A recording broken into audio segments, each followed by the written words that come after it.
इत्युक्ता इत्युक्त्वा काकः कक्षा अभ्यंतर तीसरो मंजूषा निस्सार्य ताम प्रत्यवतः। ठीक है, इत्युक्ता काकः ऐसा बोल करके कौवा कक्षा अभ्यंतर, कक्षा बोलते हैं कमरे के अंतर से तीन मंजूषा, तीन तीसरा अर्थात तीन मंजूषा, तीसरा स्त्रीलिंग में बना क्योंकि मंजूषा बोलते हैं हम पेटियों को। ठीक है, निस्सार्य निकाल कर ताम प्रत्यवतः उसे बोला, किसे, कन्या को, बालिका को। क्या बोला, बालिके। अब देखो संबोधनवाचक चिन्ह लगा हुआ, जब किसी हम संबोधित करते हैं संबोधनवाचक चिन्ह लगता है। ठीक है, हे बालिके यथेच्छम गृहाण मंजूषा में काम, कि किसी एक पेटी को ग्रहण करो, मंजूषा को ग्रहण करो।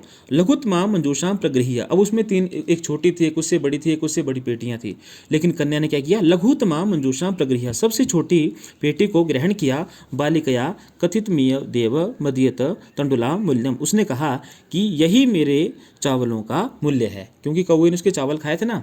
तो गृहम आगत्य तया मंजूषा समुद्घाटिता, तो घर में आकर जब उसने वह पेटी खोली, तस्या महारहाणि हीरकाणि विलोक्य सा प्रहर्षिता तद्दिनाद धनिका च संजाता। ठीक है, घर में आकर के तया जब उसने पेटी खोली, उसमें बहुत ही बहुमूल्य, ठीक है, इसको बोलते हैं बहुमूल्य हीरकाणि, हीरे, हीरों को देखकर सा प्रहर्षिता, वह खुश हो गई, और उस दिन से वह धनिका संजाता, वह क्या हो गई, धनी हो गई। तो तस्मिन एव ग्रामे एका अपरा लुब्धा वृद्धा निवसता, उसी गांव में एक अन्य वृद्धा स्त्री रहती थी। ठीक है, एक अन्य वृद्धा थी। तस्या अपि एका पुत्री आसीत, उसकी भी एक पुत्री थी। अपि का मतलब हुआ भी।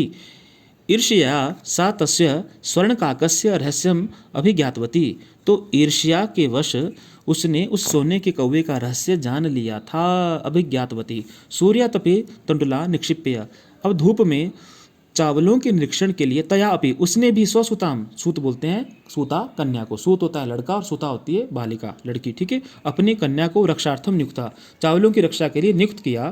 तथैव स्वर्ण काकः, तभी स्वर्ण पक्ष काकः, तभी सोने के पंखों वाला कौवा तंडुलान भक्ष्यन, उसने क्या किया, चावलों को खा लिया। तामपि तत्रैव कार्यत, उसने भी वैसा ही किया। प्रातः तत्र गत्वा सा काकम निर्भत्सयन्ति, अर्थात अब क्या हुआ, अब कौवे ने उसको भी वैसा ही कहा जैसे उसने पहले उस कन्या को कहा था, अब उसने वैसा ही उस कन्या को भी कहा। तो उस कन्या ने क्या किया, सुबह तथैव प्रातः, ठीक है, वैसा किया। कार्यत प्रातः तत्र गत्वा, सुबह वहाँ जाकर के सा काकम, वह कौवे की भर्त्सना करने लगी, अर्थात निंदा करने लगी। ठीक है, प्रोवाच, और कहती है, भो नीच काक, अरे नीच कौवे, अहम आगता, मैं आ गई, मह्यम, मुझे, तंडुल मूल्यम प्रयच्छ, चावलों का मूल्य दो।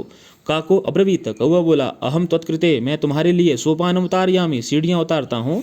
तत्कथ्य, तब बोलो, स्वर्णमयम रजतमयम ताम्रमयम वा, सोने की, चांदी की व तांबे की। गर्वितया बालिकया प्रोक्तम, गर्व के कारण बालिका बोली, स्वर्णमयेन, सोने की, सोपानेन अहम आगमिच्छामि, मैं सोने की सीढ़ियों से ही आऊँगी, आगमिच्छामि। परम स्वर्ण काकः तत्कृते ताम्रमयम, परंतु स्वर्ण काक ने उसके लिए तांबे की सीढ़ियाँ उतारी।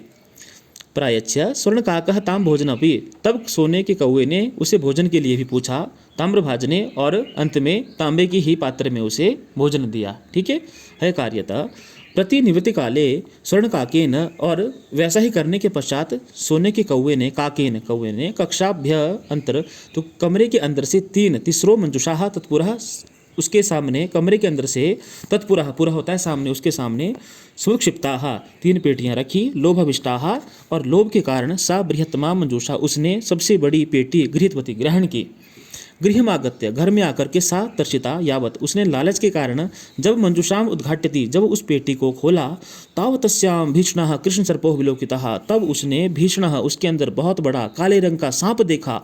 लुब्धया बालिक्या लोभस्य फलम प्राप्तम, लालच के कारण बालिका को लोभ का फल मिला। तदनंतरम सा लोभम परित्यजत, और उसके पश्चात सा लोभम, उसने उस लोभ को छोड़ दिया।